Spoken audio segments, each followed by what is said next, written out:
So I don't see the upgrade. I see a downgrade in.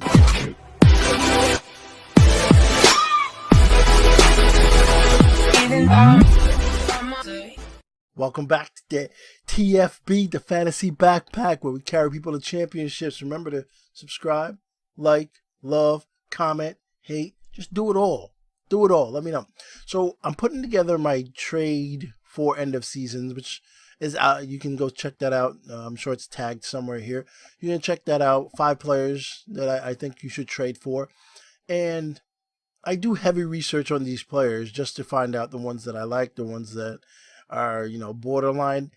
And I'm sitting editing the video, and the trade for Amari Cooper comes across. And Amari Cooper's been traded to the Cowboys. Now, full disclosure, I'm a Giants fan, so I naturally hate the Cowboys. But that's neither here nor there. But the trade comes across, and then like 20 minutes later, I get a bunch of text. Actually, the Giants game is in the background right now, so I'm kind of watching it. But I get a bunch of texts and from people asking, okay, what does this mean? Should I trade for him? What should I do?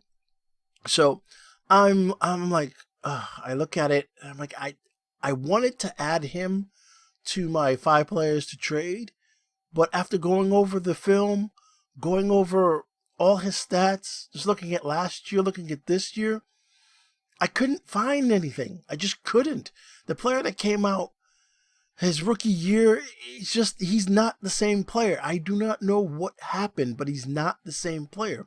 So if you have him on your team right now, try to trade him away. Try to trade him to a Dallas fan or something like that. The best you can hope for is he gets what Dez got last year. In Dallas, they can't support 2 wide receivers. Now you're going to say Amari is 1, but I don't think Amari can handle having the top cornerbacks on him. His route running, I thought highly of his route running in college, but it's to be desired in the NFL. So here you go. So in order to, and then Giants just gave a big one to Julio. Might have been holding. Who knows?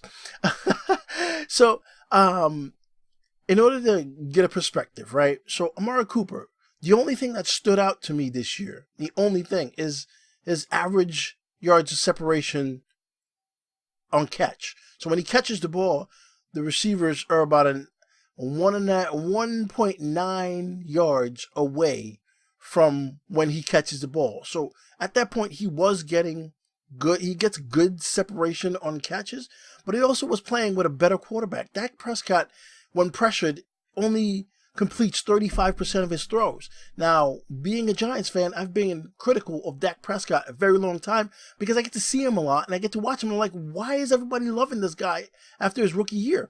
He completed like 30% third downs when defense knew he had to throw, when the line wasn't blocking for Zeke to get like 5 yards of carry. So you look at the quarterbacks, and I think it's a downgrade in quarterbacks. I was actually looking at Dak to add him to my waiver quarterbacks, because now that he realized he can run, and realizing he can run the ball is huge for him, because he's terrible in the pocket. He's very inaccurate in the pocket, but on the run and outside the tackles, he's actually pretty good. So I was looking at that, I'm like, fantasy-wise, for Dak, that's huge. Getting a quarterback that runs that much and can gain that many yards the last 2 games is absolutely huge. So if he's only completing 35% of his passes when pressured, that means now he's running more, and the guy that gets open the quickest on that team is Beasley. So why would he go away from Beasley? So now you have to support Amari Cooper.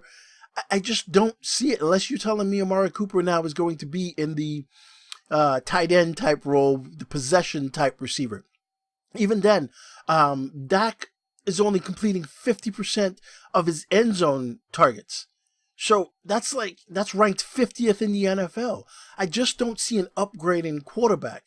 And in terms of schedule, the Raiders had, in week 6 through 10, the Raiders had like the 19th hardest schedule for wide receivers, and Dallas has like the 14th.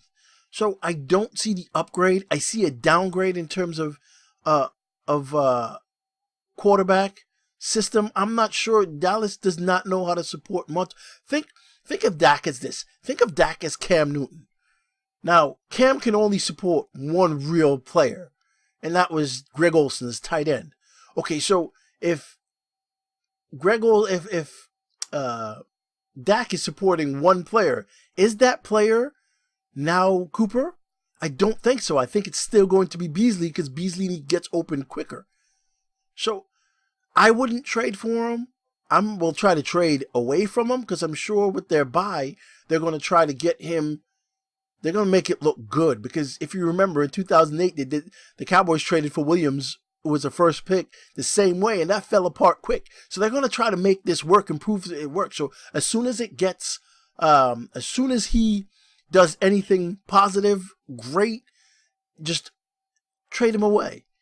Just trade him away. I wouldn't advise anyone trading for him. I did heavy research on him because I wanted to add him to the list because he's so bad. He was so bad and so up and down. It would be an easy player to get and target. And none of his numbers, all of his numbers were in line with last year, in which he was terrible. This is a fantasy backpack. Thank you for joining me. Make sure to like, subscribe, comment. Let me know. Let me know what you think.